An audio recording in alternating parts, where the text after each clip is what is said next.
Good morning and welcome to Chit Chat Photo Booth. I'm Sharone Reed, owner of Focus and Fabulous Events and co-founder of Chit Chat Photo Booth community. And so this community, this Facebook page, this school community, this YouTube in which you're watching this video are here for photo booth owners that want to learn how to grow and scale their businesses. So I was on one of the photo booth communities and there was someone talking about being kind of burnt out, having tons of events, over 250 events a year. But what was happening is staffing, right? Like, so even when I was at PBX speaking last February or this February, um, I started talking about staffing and found out people had lots of questions about how to hire people, how to manage them, how to train them, all the things. So I thought this was a great case study. And as she went on in her conversation, some of the things stood out to me. So I put this together so that we could talk about ways to get out of this slump. I even offered a free call for everybody to kind of jump on. If you're going through this, speak up. Let's share because two to three to four to five heads are better than one. Okay, and if you know someone that has reached a level of a level of scale, have scaled their business to a level that you want to get to, where they are the person that works out of the office. They don't go out and do the events. They manage and own and run the business, and they have operators that are showing up for them. And doing the work for them. So, anyways, let's talk about it. So, these are 5 ways or 5 tips to end up getting to make sure that you can get your events covered, right? So that's one less thing off of the plate. Look at this poor photo boofer holding their camera, just tired. Coffee events repeat. Oh my goodness. So hopefully this guide will help you kind of look at yourself realistically and look yourself in the mirror and your company in the mirror and say, hey, how can I fix this? Do I want to fix this? Do I want to do this? And then I got some realizations and I have some questions for this person. That's why I felt like a Zoom call with anybody that would like to conversate and talk about this would be a great idea. All right. So, tip one, stop treating on call like a suggestion. First of all, I'm loving the on call. Many people have told me years and years and years of me being in this business. This is my 13th year in photo boothing to put people on call. But I didn't. Here's my thing. Y'all know what we do. This is a photo booth business. It's part time for some of us that even own the business, but it's really part time for people that are coming and doing events for us. I started off like many of you with family and friends, but that's that. I mean, you don't want to ruin those relationships, especially over a photo booth business. So I try to keep my business separate from family and friends as much as I can, but it doesn't always work out. But you can't just be relying on people to show up for you if you're not paying them, right? And you haven't instilled a culture where this is a real business for you. This is not come hang out with me. They're gonna have some good food and good drinks. And when I started to feel that way about my attendance, it was time for you to go. They were only coming because I was introducing them to something that they didn't get a chance to do in real life. Be at events that they never would have thought of going to. But then they weren't showing up. Like, okay, I'll give you a case and study. I hope the person doesn't see this. I hired a friend. I was desperate. I had probably 3 or 4 events that day. It was hot. It was summer. We were all over the place. We were Northern Virginia, Central Virginia. We were everywhere that day. And I was like, I need help. So I called on a friend that is a photographer. I think they were a photographer. I can't remember. Anywho, called on a friend and I said, hey, can you cover this event for me? I'll come. I'll set up the booth for you. It'll be running, all the things. But on days where everything is happening, nothing is working. So we had issues with that. I think I forgot the backdrop. We had to come do a makeshift backdrop. But anyway, long story short, set her up, left to go do the other event. I get a call from the client. The client happened to be a friend. So I feel bad about that part. But the friend said, yo, what's up with your worker? And I'm like, what? What do you mean? Like, she's eating all the food and drinks and she's acting like she's a guest. Jesus. Some things, what is it? Common sense? I don't know. It's not always common. Um, this happened with my son years ago when I first started. He came to an event with me and he was like, "Mom, I gotta go to the bathroom." Or, "Oh, they said I could get some." A couple of times, we'll do two. One time he said, I think he said he had to go to the bathroom or something, but he left the booth. And after a while, I'm like, "Where is he?" I turn around, he's on the dance floor. "But Mom, it's the Cupid Shuffle. Like, I gotta do it." I'm like, "No, you do not." There was another time we were doing an event and the lady begged us to eat. You know how you be at events now. "Go eat, get a grab a drink, get blah blah." So the lady said, offered to go, do that. As the owner, I always go last, you know. And so if I'm thinking common sense, go get my food and bring it back to the station, hide behind the backdrop or, something. Nope, not my son. He went and got him a drink and a plate and sat down at a whole table. I turn around, he's enjoying the festivities. Sir, absolutely not. Okay, so I'm just playing with my son. But no, these are all true stories. And can you imagine if it's someone who's not your family member? Okay, so rules, systems, all these things have to be in place. Here's the on call thing. Okay, go back to the on call. I love this. So some tips that they say is, first of all, it has to be an agreement. You need to have a on-call agreement, not like who wants to be on call. Okay, I'm gonna call you, stay ready. No, they need to understand. It needs to be in writing. We've had the conversation. This is what happens when I sign up to be on call. This is my question. Do you pay your on-call person? Even if they don't go out, or are they on call in hopes that it'll be a paid event? I'm on the side of, depending on the type of business, or when I open up on call. Let's say I have a huge event, there's nothing left to chance. I would pay somebody to be on call. Like, let's say if their regular rate is $20 an hour, I would pay them $10 an hour to be on call, just in case, but only for those events where you have nothing to chance. Now, I'm always designated on call. As I've moved past, having multiple events a day and all that kind of stuff, I've always, if we got a whole lot going on, I am not putting myself in position automatically. I'm holding out in case the ball drops. I'm running around. I'm making sure everybody got what they need. Okay. So on call, I feel like it's a very, very important role, and one good enough to put some money behind. All right. So then, what does it say? Oh, and what does it mean? Does it mean physically available to cover, not just answer a text? So on call means you are really scheduled to work that day.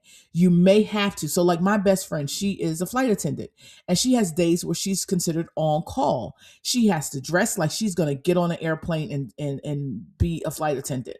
But she'll might sit in the airport the whole shift and never go out, but she's ready to go. She's already at the airport. Her bags are packed. So when we say on call, I think that, like, well, they didn't call me yet. I'm going to go get my nails done. They didn't call me yet. My friend asked me to go get some pizza. No, you're in your black on black. You might be, checking your texts, hanging out, by the car. You have a car, right? You got transportation. Has that ever happened? I had somebody I had to, let go. They signed up last minute. Somebody needed a coverage. They signed up, said I could do it immediately, which took the opportunity away from anybody else. And then an hour or two before the event, "Oh, I couldn't get a ride. I can't come." What? Super, super mad. We'll talk about that. All right. So like I said, dressed and ready. And they need to be there within a certain time. Like, we shouldn't, hey, if I'm going to call you, if you're on call, I have up to a 30, like depending on where the venue is. So calculate the venue. So if it's a drive, you need to calculate, most of our drives are 2 hours, right? So we go to DC a lot. So I would calculate a 3 or 4 hour window that you have to be available. If that, I mean, I'm not calling it's unfair, right? Or, I don't know, but on call, they need to be ready to go, and there needs to be a time frame in which they have notice. Like, I can't say, "Can you get here in 5 minutes?" It needs to be at least 30 to 2, 3, 4 hours, depending on where the event is. If they can't commit to that, they don't get on the on-call shift. I am so, like, my rule is there's a yes and a no. There's never a maybe. So when I put out my events, and I'm asking people to sign up to work. You only can select the job if you know for sure next Thursday I have nothing to do. I want to be at this event. Oh my goodness, it's going to be amazing. I'm going to roam this roamer out of the world. That's when you say yes. If it's anything else, then it's a no. It's not a maybe. Well, if so and so don't come. Well, if it's an outdoor event, well, if it's no well ifs. It's I see what the event is, I see the details, I see what my requirements are. I want it or I don't. It's no maybes, right? So I think that eliminates a lot of the frustration because then you know what you're working with. Okay, that's tip number one. Tip number two, build a deeper bench. Sorry, yes, build a deeper bench. Don't just, not just a bigger team. So I kind of done this. I mean, I saw this. I thought this was kind of cool, but you know your people, right? And so I guess in the post, the person was saying they had a team of 7 people that they can call upon, blah, blah, blah. So the tip is 7 contractors is not a team if none of them are truly available. So you have to know your team. You have to know who are the people that every time you post an event or every time you put notice out that there's an event, they're the first ones to call. They're the first ones to show up to the event. They're the first ones to, learn the software and know how to run an event by themselves. Their availability, hey, they always have weekends available, or they're the person that will take a daytime job or a corporate event for you because they don't work on certain days of the week. So know your people. Within my software where I do my staffing, there is a calendar so people can sign up and they can unassign themselves. So if you never want to work on a Friday, then say that. I never want to work on a Friday. Then I guess what? I ain't going to call you on a Friday. So they need to be responsible for letting you know their availability. And that helps with your scheduling as well. So when people call you and you see your whole staff is on vacation, yeah, you can take the job, but you better know either you're working it or you're going to white label it. And that helps you. Okay. So, and it helps you with your pricing, right? So tier two is your support. They're always available to jump in when somebody can, or they kind of are available. Maybe they're a student, maybe they're a family friend. If you ever need me, just call me. One of them people. Okay. And then you have your backup. But I feel like backup is the person, they got to be very responsible because you're calling them on that on call. These are the people that you're on your on call list. Or you have people that, hey, Sharone, I love what you do, but I only want to work weddings. Or, hey, Sharone, I love what you do. Call me for the holiday parties because that's my jam. I love to do the holiday parties. I'm trying to get more money for Christmas. I want to save for vacation. Your teachers, they have the summers off. Like that's your tier three. So tip three, create a last minute cancellation protocol before it happens. So I don't know how many of you guys are using software to manage your teams. Before I got software, I was managing within Google Calendars. Did it work for many years? It kind of did. So what would happen was I would get a call, I would get a job. Once they book, I would go to Google Calendar, I would put it up, and I had all my attendees' emails inside of my Google account.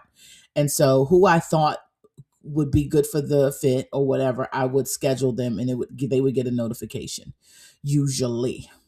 Now there's still some people that they just don't consider your level of communication, or even if you ask, how do you like to be communicated with text? When you text them, they don't text you back.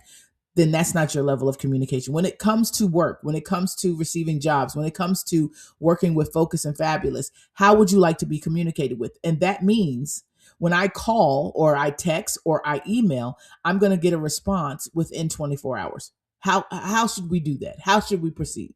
So that you know how this person likes to be communicated with. And if that doesn't happen, then you need to have a conversation. So cancellation. So inside of my software, which is Connect Team, there's an option for them to, if they can't work. First of all, we have a agreement, and in the agreement, they need to give us at least a day. I would love a day. If they can't give me 24 hours, at least 2 hours ahead. I'll scramble, but we'll get it done. And you probably won't hear or be asked to work another job for a while till I cool down, but that's what would happen. And an emergency. children, death, jail, all those things. Going to get your nails done. My daughter, my such and such came in town. Um, car, that's another emergency, right? Your car breaks down. Like all those things are emergencies. You get it, right? But sometimes people look all like, oh, I forgot. There's a concert. My friend had invited me to. What? Okay, you will never hear from me. No call, no show. If they don't even cancel, they just don't show up, you again never hear from me. You're immediately deleted, done with, we don't talk anymore ever in life. Okay. So anyway, just have some procedures done, and the conversation is very clear, not a hum and a ha, not an email. I sent the email. They need to confirm that they read it, they understand it, all the things. Tip 4, pay for pay for reliability. I think that kind of goes back to that on call situation I was telling you for talking about when I said pay for the on call person. But anyway, pay for reliability. It is worth every single penny. Contractors, again, or your your part-timers or whatever you call them, your staffers, your team, if this is not their full-time job is their priority. Their families are their priorities. Their other hobbies, or maybe they have another business, those are their priorities. And you need to find out what it is about your business that makes them come and makes them tick. And so make sure you play on that. So like I said, somebody, they like weddings. So Sharone, please call me anytime you have weddings. Or, hey, my son is in college and I'm looking to get extra money. So anytime you need me, call me. I'll make myself available. There are people like that. And so just kind of tap in and know why people are working for you. And that will help a lot with scheduling. It will help on pay. Because you know they're trying to reach a goal. So if you need somebody who's like, hey, I got to pull in at least $800 a month, make sure that they're on the schedule and remind them of what they said to you. Remember, you said you needed to save money for that trip, or you got a surgery coming up, and blah blah blah. Remind them of why they're there, and so y'all are working together in a partnership. But this says, how about a retainer? And I thought about this. So how many of you guys, how do you pay your people? Are you paying per event, per hour? um are you paying a flat rate per event? Are you paying them per month? And I really like this suggestion, $100 to $200 a month. And maybe that is your on-call person. I my people make more than this probably a month, but um maybe your on-call person, maybe you train somebody up for on-call, and keep them on retainer for $100 to $200 a month, just so you know, hey, I got somebody in my back pocket. I don't know how you keep them up on events, like when I don't know how you do your events or whatever. But I don't know. So, but I thought it was a good idea. And I would love to get more response back from other boothers on, how do they compensate, for people being reliable or there for them. And tip number 5, yes, tip number 5, it might be time to hire a part-time operations person. I'm all for this. And this is what I thought we were going to be talking about on the call. Maybe we have to reschedule this. How many of you have a full-time, part-time employees? I saw Katie Cox chime in, and all her people are W-2s. So she has hired some people into her business. And what does that look like? I know a few people that have personal assistants in this business, or have an assistant, have, accountants on staff, have, roadies on staff, so who could just take a heavy load off of you that you are willing to, hire, as a full-time or part-time person, handling your operations. I have had interns in this role. I've tried to hire for part-time operations. I did have a part-time admin, which she was amazing, but life got in the way. And so when that happened, and as we were working together, we started putting systems in place and putting them down into Asana at the time. This is before I really delve in deep with AI. But we created a lot of systems inside of Asana. If you know what Monday is, it's a project management software that you can get online. I think they have a free version, but you can pay for it as well. You can add team members to it as well.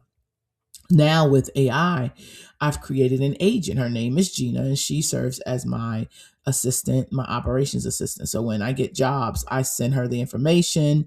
She creates event sheets and protocol for staffing and all the things. And then we put her information into our CRM as well as into um, Connect Team. And so we're using AI to do all of those things. If you do decide to follow more of me and my coaching and things that I do, most people know at this time. If you don't know me, I'm heavily into AI and how I've been able to save time with it and just learn so much and leverage AI to build my business. So if you're interested in more information like that, you'll see a link probably in the description. Definitely get more information. We do Money Making Monday calls. I'm going to go to the next page probably. We do Money Making Monday calls every single Monday inside of our school community. It's called Chit Chat Photo Booth Owners, and that is SKOOL. That's how you spell school. So inside of our school community, we do Money Making Mondays as well as we have classrooms, and we're broken off the classrooms with experts for each classroom. I'm always going to be over in AI. But then you have Leah, she's in tech and systems. You have Madonna, she's in marketing and sales. Peter's in SEO, and Selah is in branding and social media. So it's just I'm super happy to work with these amazing thought leaders, and they are all doing phenomenal in their businesses and just what they do, and they're very passionate about these topics, and they're open books and willing to help, because inside of Chit Chat there is no gatekeeping, and we love to assist and help, because if you are up to par when we need help, and that's the goal. I don't know if you figured it out yet. The collective of photo booth owners that have generated inside of Chit Chat are people that I would call on night or day to do events. I see it. I see you guys working together. I'll look on Instagram and I'll see about 8. No, not 8 yet. Maybe, yeah, because I had one. It was dad, maybe 7 or 8 of us, all different companies working together on one event. I just love seeing how we collaborate and work together and get the job done, and it's just amazing. So anyway, that's why Chit Chat is here. But you deserve a weekend off. So one thing after COVID, I decided is I didn't want to work so many weekends. I was missing birthday parties, trips, and girls' weekends, and all the things I was missing, things for my son. And so I didn't want to do that anymore. So um, hiring staff and training staff is extremely important. But taking care of your people is too. So take care of yourself as well. So I hope this was helpful, and I look forward to seeing you inside of Chit Chat.